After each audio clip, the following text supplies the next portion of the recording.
Hello and good morning. कल मैंने आपको यही होमवर्क में दिया था क्वेश्चन। आज हम इसी क्वेश्चन का आंसर देखेंगे।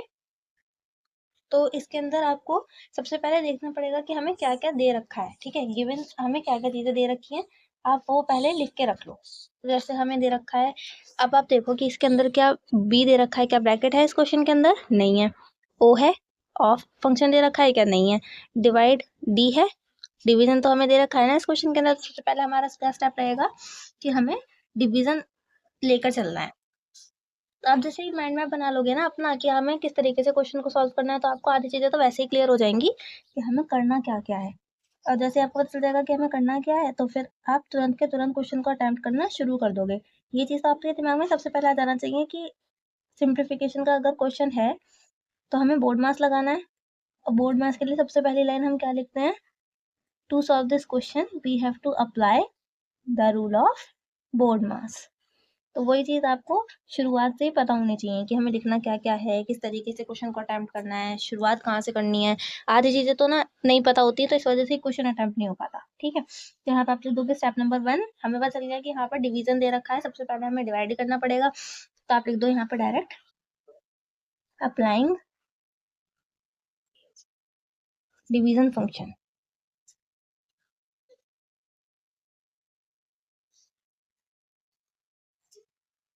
ठीक है, तो स्टेप नंबर 1 में हम क्या करेंगे? डिवीजन फंक्शन को ही अप्लाई कर देंगे। तो यहाँ पर 3428 इंटू 1813 डिवाइडेड बाय 195 हो जाएगा। अब इसका हम डिवाइड करेंगे। हम क्या करेंगे? 195 का डिवाइड करेंगे 1813 से। अब क्योंकि 195 3 डिजिट का नंबर है और यहाँ पर भी हमारे पास 3 डिजिट का नंबर है, लेकिन ये वाली जो डिजिट है हमारी डिवाइडेंड से छोटी है। जब हमारी डिवाइडर जो होता है वो डिवाइडेंड से छोटा होता है, तो हम क्या करते हैं, एक डिजिट और स्विच कर लेंगे। ठीक है, अब ये डिजिट जो है बड़ी हो गई और ये वाली डिजिट हो गई छोटी, तो यानी कि अब डिवाइड हो सकता है। ठीक है, अब हम डिवाइड करेंगे तो कितने टाइम जाएगा? 9 टाइम्स जाएगा। 9 टाइम्स करने पर इसका क्वेश्चन कितना आएगा? 1755 आएगा। क्या आएगा? 1755 आएगा। यहाँ से यहाँ पर स्विच कर दो, क्योंकि देखो 3 से 5 नहीं माइनस हो सकता। यहाँ से यहाँ हमने कैरी ले ली, कितना हो गया? 13। 13 में से हमने 5 माइनस किया, क्या आया? 8। और यहाँ क्या बचा? 0। ठीक है, यहाँ पर 0 बच गया। हमने यहाँ से यहाँ पर कैरी ली, 10 में से 5 गया तो कितना बचा? 5। यहाँ 7 बचा, 7 में से 7 जाएगा तो क्या आएगा? हमारा 0 आएगा। किसी काम करेंगे। अब हमारा 58 है। 58 195 से तो हो जाएगा नहीं, तो हम क्या करेंगे? यहाँ पर भी डेसिमल लेंगे। जैसे मैंने पिछली वीडियो में आपको बताया था डेसिमल का क्या होता है। हम डेसिमल ले लेते हैं और उसके बाद में क्वेश्चन के अंदर हम क्या कर देते हैं? 0 को एक्सटेंड कर लेते हैं, 0 बढ़ा लेते हैं। ठीक है, अब ये कितने टाइम्स जाएगा?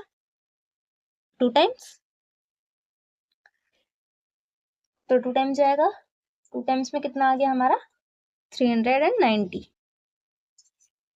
ठीक है, 0 में से 0 माइनस करेंगे तो क्या आएगा? 0 आएगा। यहाँ से यहाँ एक कैरी ले लो, 18 हो जाएगा। 9 में से 18 में से अगर 9 माइनस करोगे तो क्या आएगा? 9 ही आएगा। और 4 में से 3 माइनस करोगे तो क्या आएगा? 1 आएगा। ठीक है, अभी हमने पॉइंट तो लगा ही रखा है, तो यहाँ से हम 0 कितनी भी एक्सटेंड कर सकते हैं लगभग।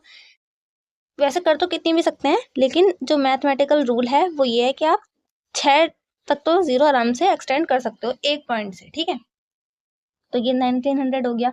अब कितने टाइम्स जाएगा? 9 टाइम्स जाएगा। 9 टाइम्स में कितना जाएगा? 1755। ठीक है, तो यहाँ से यहाँ कैरी लेंगे और यहाँ से यहाँ कैरी लेंगे। 10 में से 5 गया 5, यहाँ 10 हो गया था। यहाँ से हमने एक कैरी यहाँ पर ली ना, तो यहाँ कितना बचा? 9। 9 में से 5 माइनस करेंगे तो क्या आएगा? 4। और यहाँ पर 8 रह गया होगा, क्योंकि यहाँ पर कैरी ले ली थी। 8 में से 7 माइनस करेंगे तो आएगा 1। ठीक है, या आप रिमाइंडर छोड़ सकते हो, क्योंकि पॉइंट के बाद केवल 2 ही डिजिट आपको निकालनी होती हैं। मेन रूल यही होता है। इसके बाद में आप डिजिट निकालो तो आपकी मर्जी, नहीं निकालो तो मर्जी होती है। ठीक है, तो 2 डिजिट तक भी आप निकाल लोगे तो भी बहुत है। तो हमने डिवीजन फंक्शन लगाया और यहाँ पर हमारा क्या आंसर आ गया? 9.29 और यहाँ 3428 हमने एज इट इज उतार दिया है। ठीक है, अब हमारा स्टेप नंबर 2 क्या होगा? स्टेप नंबर 2 में हम क्या करेंगे? बस हमें एक बार और चेक करते रहना होता है, क्योंकि हमने देखा था कि यहाँ पर डिवीजन था तो हमने डिवीजन कर लिया। अब यहाँ पे क्या है? मल्टीप्लीकेशन है, तो हम अपना मल्टीप्लीकेशन करेंगे।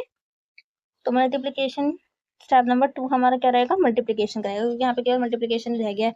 तो हम यहाँ पे लिख देंगे अप्लाइंग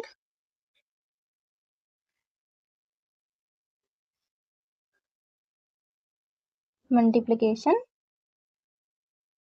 फंक्शन। ठीक है, और यहाँ पर बस आप इसको मल्टीप्लाई कर दो और फाइनल आंसर लिख दो। इतना ही रह जाएगा 3428 इंटू 9.29 और यहाँ पर आप इसको मल्टीप्लाई करके डायरेक्ट बस इसका आंसर लिख देंगे अब हम। ठीक है, तो 3428 इंटू 9.29।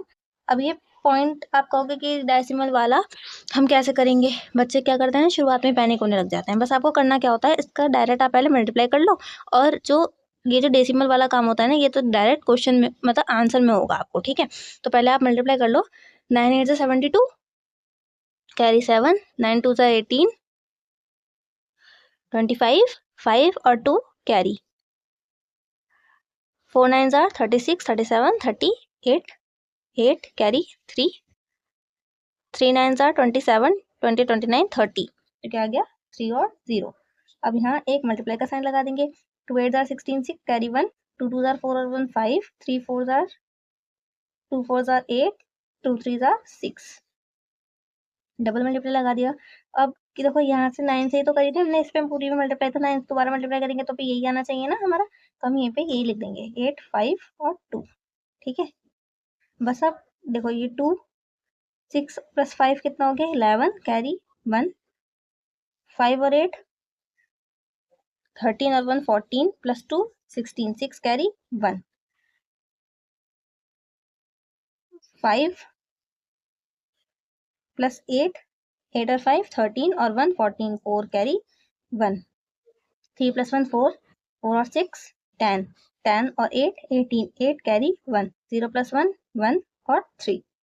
तो ये हमारा क्या फाइनल आंसर आया, 3184612। अब अच्छा एक बात बताओ, अब आपका पॉइंट जो था हमारा, अब हमारा पॉइंट का काम शुरू होता है, क्योंकि हमारा फाइनल आंसर तो आ गया है। तो हमें पॉइंट कहाँ पे लगाना पड़ेगा, डेसिमल के आगे जितनी भी डिजिट्स होती हैं ना, डेसिमल के आगे जितनी भी डिजिट्स होती हैं उन्हें हमें गिनना होता है। पीछे से गिनेंगे 1 और 2, 2 डिजिट्स हैं, तो यहाँ पर भी हम 2 डिजिट्स के बाद क्या करेंगे, यहाँ पर हम अपना डेसिमल लगा देंगे। बस इतना सा काम होता है डेसिमल का, और बाकी सिंपल मल्टीप्लीकेशन जैसा ही होता है।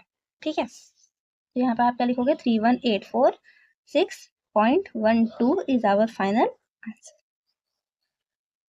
बस इतने से क्वेश्चंस होते हैं, इन्हीं से बच्चे फालतू में डरते रहते हैं और ये चैप्टर करते नहीं है, बल्कि ये चैप्टर बहुत ज़्यादा स्कोरिंग है। मेरे से कोई पूछेगा कि सबसे अच्छा आपको चैप्टर कौन सा लगता है, तो मेरा फर्स्ट आंसर तो होगा फ्रैक्शन, और सेकेंडली ये वाला ही आंसर होगा सिंप्लीफिकेशन।